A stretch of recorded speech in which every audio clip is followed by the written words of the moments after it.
세상을 살아가면서 우리는 많은 사람들을 만나게 됩니다.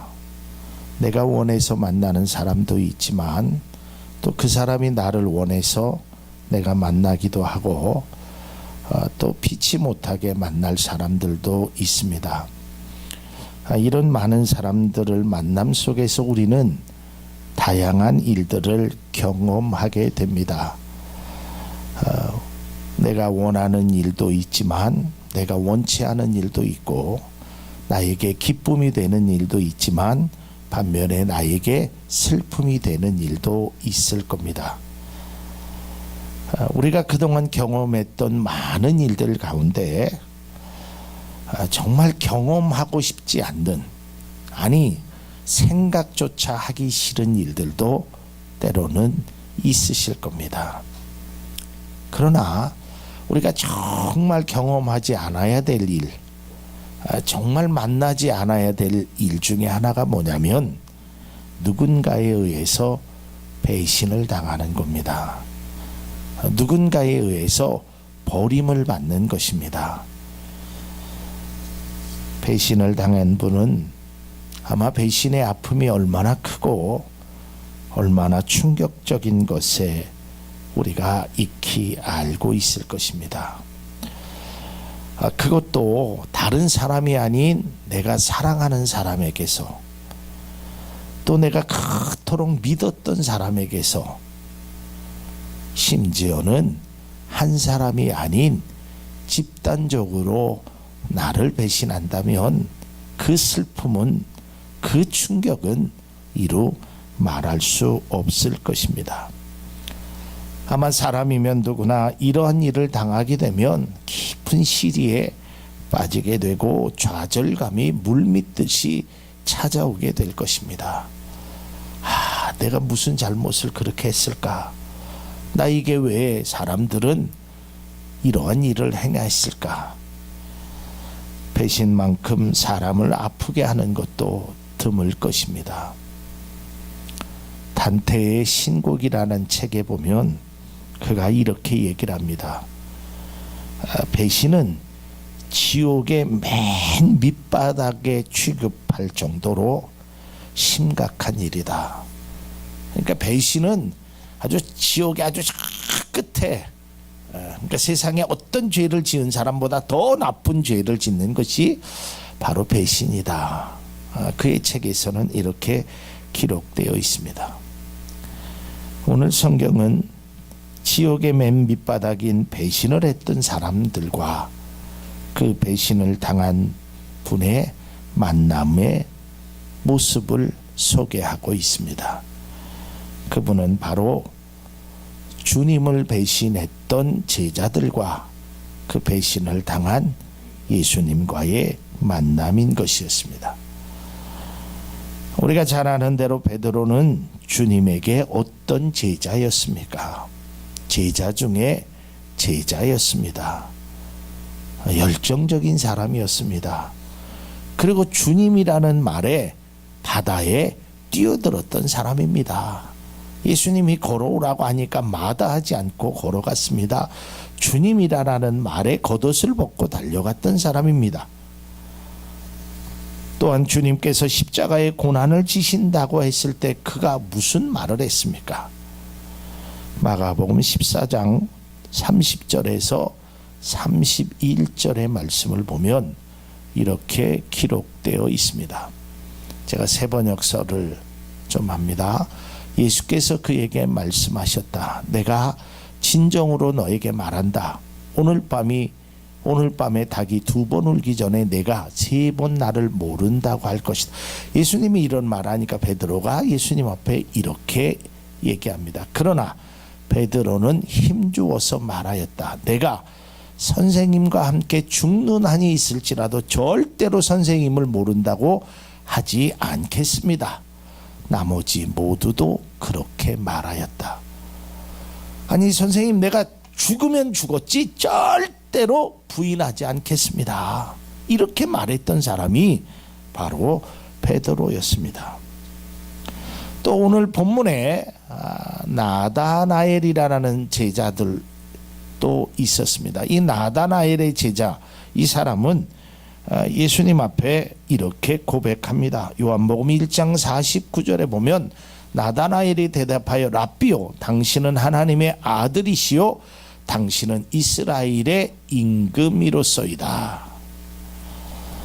이렇게 고백하고 있습니다. 뿐만 아니라 제자들도 모든 것을 버리고 주님을 따랐다라고 고백하고 있습니다.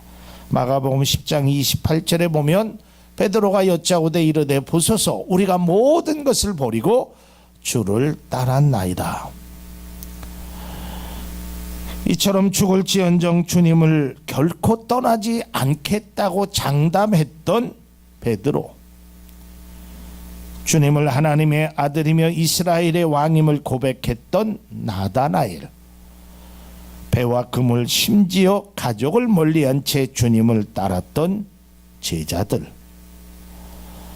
하지만 그들의 모습은 이제 주님을 떠났고 주님을 배신했고 결국 그들은 디베랴 호숫가에서 고기를 잡으려고 돌아갔던 것입니다. 하지만 주님께서는 그들 가운데 나타나셨습니다. 요한복음 21장 3절에 보면 시몬 베드로가 나는 물고기 잡으러 가노라 하니 그들이 우리도 함께 가겠다고 나가서 배에 올랐으나 그날 밤에 아무것도 잡지 못했다. 그러니까 베드로가 야, 나는 이제 예수님도 돌아가셨으니까 나는 이제 그동안 3년 동안 죽도록 고생만 했고 이제 먹고 살기 위해서 나는 이제 돌아가야겠다. 예전에 내가 할 수 있는 일을 해야겠다. 이러니까 거기 주변에 있었던 함께 있었던 제자들도 나도 가자. 그래서 그들이 배에 올라서 그물을 던집니다. 예수님을 3번이나 부인하고 떠났던 베드로를 비롯하여 제자들은 이제 3년여 전의 모습으로 다시 돌아갔던 것입니다. 이러한 제자들에게 예수님은 찾아오셨습니다. 왜 찾아오셨을까요? 그리고 예수님은 그들에게 아주 다정한 목소리로 이렇게 말씀하십니다. 요한복음 21장 5절에 예수께서 이르시되 얘들아 너희에게 고기가 있느냐? 대답하되 없나이다. 그러자 주님은 그들을 향하여 다시 한번 다정하게 말씀하십니다. 21장 6절에 이르시되 그물을 배 오른편에 던지라 그리하면 잡히리라 하시니 이에 던졌더니 물고기가 많아 그물을 들 수 없더라. 그뿐만 아니라 제자들을 향하여서 야, 내가 아침 밥을 이렇게 준비해놨으니 너희들 와서 조반을 먹으라 라고 다시 한번 다정한 소리로 그들을 부르십니다. 분명히 자신을 배신했던 베드로를 알고 계셨음에도 불구하고 또 자신에게서 멀리 떨어져 나간 그 제자들을 향해서 주님은 찾아오셨고 또한 한 마리의 고기도 잡지 못한 그들에게 153마리라는 그 큰 수확을 건져주셨을 뿐 아니라 그들에게 다시금 조반을 먹으라라고까지 해주시는 주님의 모습을 보고 있습니다. 왜 예수님은 자신을 배신한 그들에게 혼내시기 또 왜 그랬느냐고 추궁하기보다는 오히려 그들을 인자한 모습과 은혜로운 모습으로 그들에게 사랑으로 대해주고 있습니다. 그러면서 오늘 우리가 잘 알다시피 시몬 베드로에게 네가 나를 사랑하느냐? 네가 나를 사랑하느냐? 3번씩이나 그 물음을 하십니다. 이 물음은 제가 성경을 찾아보니까 예수님께서는 누구에게도 묻지 않는 물음이었습니다. 유일한 물음이었습니다. 유일한 질문이었습니다. 예수님께서 때로는 제자들에게, 때로는 사람들에게 이런 말씀을 합니다. 내가 이 일을 할 줄로 믿느냐? 너는 나를 믿느냐? 내가 진정 하나님의 아들임을 믿느냐? 이런 말씀은 몇 차례 하셨지만 네가 나를 정말 사랑하느냐라는 말은 유일하게 시몬 베드로에게 했다는 것입니다. 제가 아마 그리스도인이라면 이 내가 나를 사랑하느냐라는 이 질문은 다 알고 계셨을 것입니다. 근데 제가 새벽에 기도하는데 이 말씀이 생각이 났습니다. 그리고 궁금했습니다. 네가 나를 사랑하느냐? 이건 베드로에게 행하신 말씀뿐만 아니라 마치 저에게 행하신 말씀 같았습니다. 네가 나를 사랑하느냐? 그래서 일주일 내내 묵상을 하면서 왜 주님은 베드로에게 내가 나를 사랑하느냐라고 물으셨을까? 다른 말도 아니고 유일하게 딱 한마디 내가 나를 사랑하느냐라고 그에게 질문을 던져주셨을까? 그것도 동일하게 3번씩이나.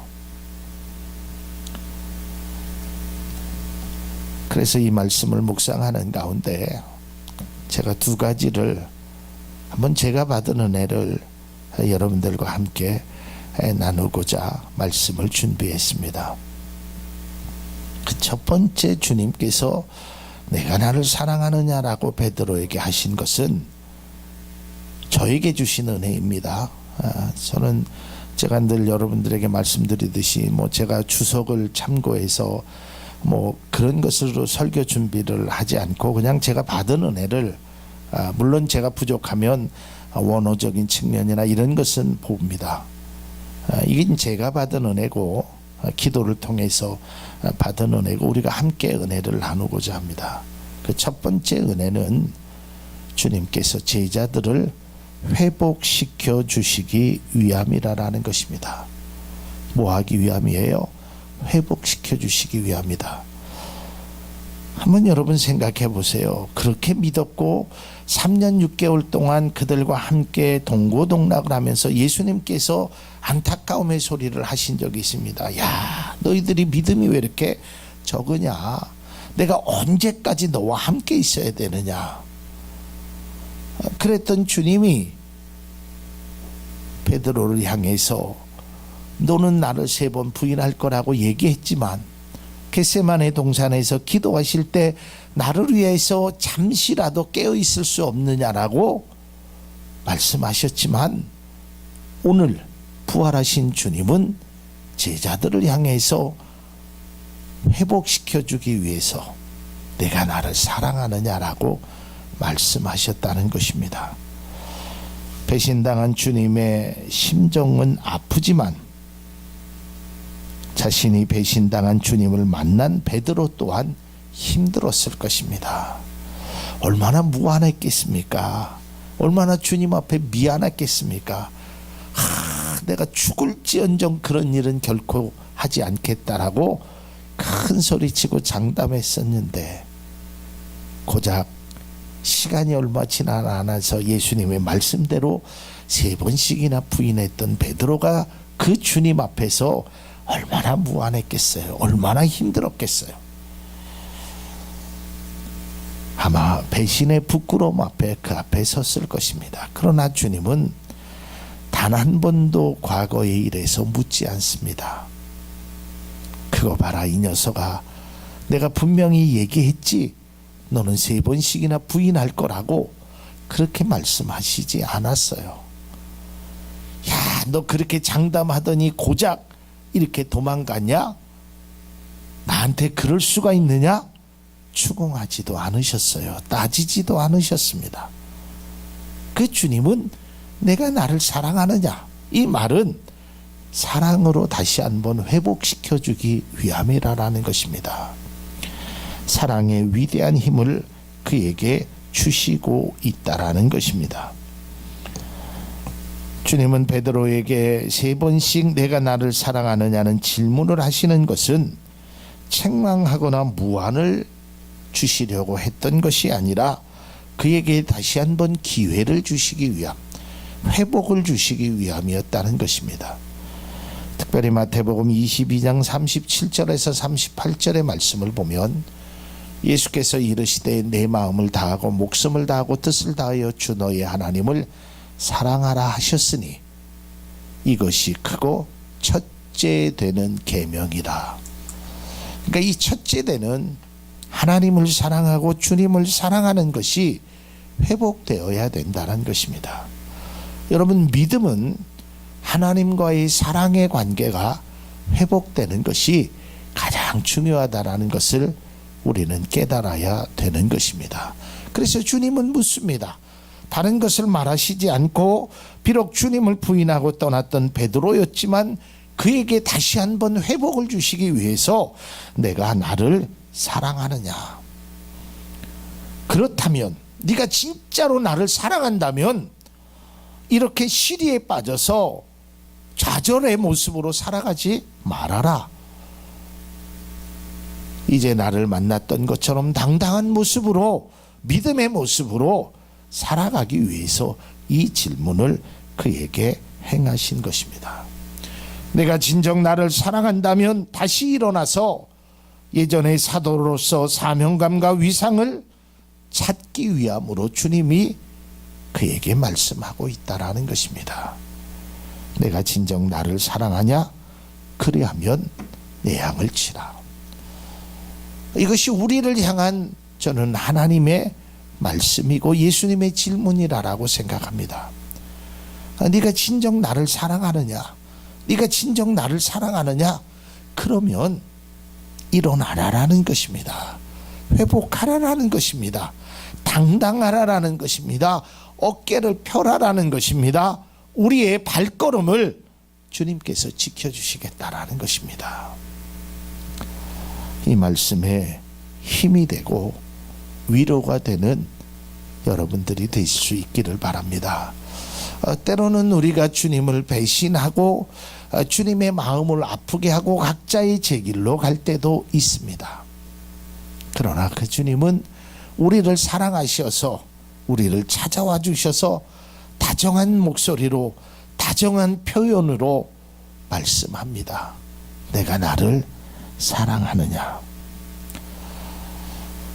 그 다음에 저는 두 번째 이 말씀을 계속 묵상하는 가운데 예수님의 사랑을 나타내고자 함이라는 것을 깨닫게 되었습니다. 이 말은 주님께서 야 진짜 네가 나를 사랑하느냐? 이 말씀은 내가 너를 사랑한다. 나는 네가 깊은 잠에서 빠져있고 비록 나를 3번씩이나 부인하고 하나님의 뜻을 다 버리고 각자 제 길로 갔어도 나는 너를 사랑한다. 나는 이것을 저는 느꼈습니다. 이것을 진짜 느꼈습니다. 여러분 가끔요 어린 아이에게 엄마 아빠가 이렇게 묻습니다. 딸, 아들, 아빠 사랑해? 아빠 좋아? 아빠 좋아? 이렇게 아이들에게 묻습니다. 그것은 그 아이의 사랑을 내가 받기 위해서 아니면 그 아이가 얼마나 사랑하는지를 알고 싶어서 하는 것보다는 엄마 아빠가 너 정말 사랑해. 엄마 아빠가 너를 얼마나 귀하게 여기는 줄 알아? 이것을 나타내고자 할 때도 그렇게 표현한다라는 것입니다. 아마 저는 주님이 네가 정말 나를 사랑하느냐라고 3번 물으실 때는 주님의 마음이 야 베드로야 내가 너 얼마나 사랑하는 줄 아니? 나다나이라 제자들아 내가 너희를 얼마나 사랑했는 줄 아니? 이 말씀을 가슴에 담고 내가 나를 사랑하느냐라는 표현의 말씀을 하셨다는 것을 제가 말씀을 묵상하면서 이것을 깨닫게 되었습니다. 주님이 얼마나 사랑하시는지. 에베소서 5장 2절에 보면 사도 바울의 에베소 교인들을 향해서 이렇게 편지합니다. 그리스도께서 너희를 사랑하신 것 같이 너희도 사랑 가운데 행하라. 그는 우리를 위하여 자신을 버리사 향기로운 제물과 희생 제물로 하나님께 드리셨느니라. 그리스도께서 우리를 얼마나 사랑하시는지를 보여주셨는데 그것이 바로 죽음으로 십자가의 고난으로 나타나셨다는 것입니다. 로마서 5장 8절에도 우리가 아직 죄인 되었을 때 그리스도께서 우리를 위하여 죽으심으로 하나님께서 우리에 대한 자기의 사랑을 확증하셨느니라. 그러니까 우리가 아직 죄인 되었을 때 우리가 예수님을 배신하고 도망갔을지라도 주님은 우리를 위하여 제자들을 위하여 찾아와 주셨고 그 제자들을 향해서 말씀하고 있다라는 것입니다. 내가 나를 사랑하느냐?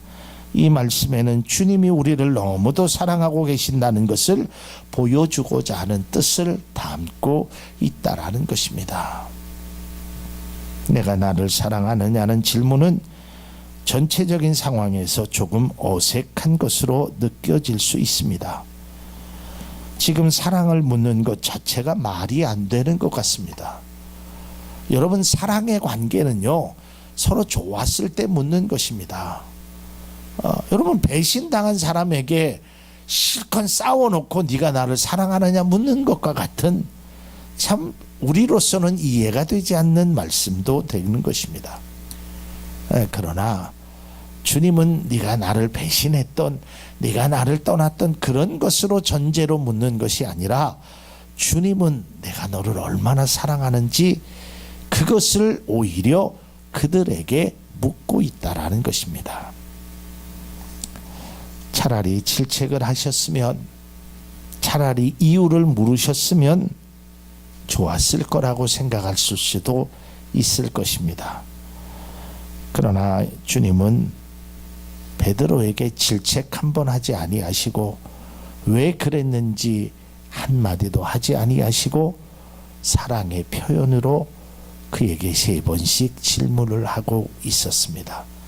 내가 나를 사랑하느냐? 내가 너를 얼마나 사랑하느냐? 요한일서 4장 10절에 보면 사랑은 여기 있으니 우리가 하나님을 사랑한 것이 아니요 하나님이 우리를 사랑하사 우리 죄를 속죄하기 위하여 화목제물로 그 아들을 보내셨습니다. 그랬어요. 요한일서 4장 19절에도 우리가 사랑함은 그가 먼저 우리를 사랑하셨습니다. 그랬어요. 주님은 우리에게도 베드로처럼 묻습니다. 내가 나를 사랑하느냐? 이 물음에는 내가 정말 너희들을 사랑한다. 네가 나에게 무슨 짓을 했어도 나는 너를 사랑한다라는 그 주님의 마음을 우리가 읽을 수 있다면 얼마나 기쁠까. 저는 이 말씀을 묵상하는 가운데 제가 어렸을 때 경험했던 일과 또 부모가 돼서 똑같은 일을 제가 행하는 것, 제가 설교 시간에도 몇 번이나 말씀을 드렸습니다. 제가 어려서 참 먹을 것이 그때는 흔치 않았습니다. 제가 소풍 갔을 때 기억나는 것은 김밥, 칠성사이다, 그리고 잊지도 않습니다. 바니드로프스라고 요만한 빨간색, 노란색, 파란색 사탕 한 봉지 딱 3개를 저에게 싸주셨습니다. 근데 제가 소풍 가서 그 3개가 얼마나 많습니까? 그 소풍 갔다 오니까 우리 할머니가 저에게 이렇게 묻는 겁니다. 야, 현구야, 소풍 잘 갔다 왔니? 네. 할머니를 위해서 남겨온 거 있니? 난 어렸을 때 이해가 안 됐어요. 아니, 뭘 겨우 김밥, 사탕, 사이다 이거 주고 뭘 할머니에게 남겨달라나. 난 그 질문이 너무 이상했어요. 그래서 할머니 모자랐는데요. 그러니까 할머님이 그냥 씩 웃고 마시더라고요. 그때는 이해가 안 됐어요. 아니 뭐 고작 그거 주고. 근데 제가 부모가 돼서 우리 아이 어렸을 때 똑같이 해보았어요. 야, 소풍 가서 아빠 먹을 거 좀 남겨왔니? 그랬을 때 아이가 아빠 요거 하나 사왔어요. 여러분 제가 그걸 먹고 싶어서 그걸 갖고 싶어서 그물음을 한 게 아닙니다. 그 아이에게 그것을 빼앗기 위해서 한 게 아니라 아빠가 너를 얼마나 사랑하는지, 그래서 그 아이가 이 아빠의 사랑하는 마음을 조금 알아줬으면 하는 그런 할머니의 깊은 사랑을 제가 나중에 알았습니다. 부모가 자녀에게 원하는 것은 뭘 빼앗기 위해서 그런 것이 아니라 정말 부모가 너를 사랑하는 것을 네가 알게, 네가 나를 사랑하느냐, 네가 나를 사랑하느냐라는 이 질문에는 내가 너를 얼마나 사랑하는지를 베드로야 좀 알기를 원한다. 제자들아 좀 깨닫기를 원한다. 그 주님의 사랑을 나타내기 위하심이라 라는 제 나름대로의 해석이고 제 나름대로의 은혜였습니다. 저에게도 동일한 말씀을 합니다. 내가 나를 사랑하느냐? 주님의 사랑을 제가 미처 깨달지 못했습니다. 주님이 나를 얼마나 사랑하시는지를 깨달지 못했습니다. 이런 고백을 하게 되었던 것입니다. 우리도 때로는 베드로처럼 제자들처럼 주님의 마음을 아프게 하고 주님이 원하시지 않는 길을 갈 때도 있었습니다. 그럼에도 주님은 우리를 직접 찾아와 주셔서 고기를 잡게 해주시고 조반을 주시며 따뜻한 위로의 말씀으로 내가 나를 사랑하느냐에게 베드로에게 행하셨던 것처럼 우리에게도 말씀합니다. 내가 나를 사랑하느냐? 이 말은 내가 너를 얼마나 사랑하는지 알지? 나는 너를 보배롭고 존귀하게 여긴다. 우리가 주님을 얼마나 사랑하는지도 중요합니다. 그러나 그것보다도 더 중요한 것은 주님이 우리를 얼마나 사랑하시는지를 깨달는 것이 신앙에 더더욱 중요한 것입니다. 사랑하는 성도 여러분, 베드로를 향한 내가 너를 사랑하느냐, 내가 나를 사랑하느냐라는 이 한 말씀이 오늘 지치고 힘들고 때론 좌절과 시리에 빠져 있는 우리들에게 위로가 될 수 있기를 바랍니다. 오늘도 주님은 우리에게 이렇게 말씀하십니다. 누구누구야, 내가 나를 사랑하느냐?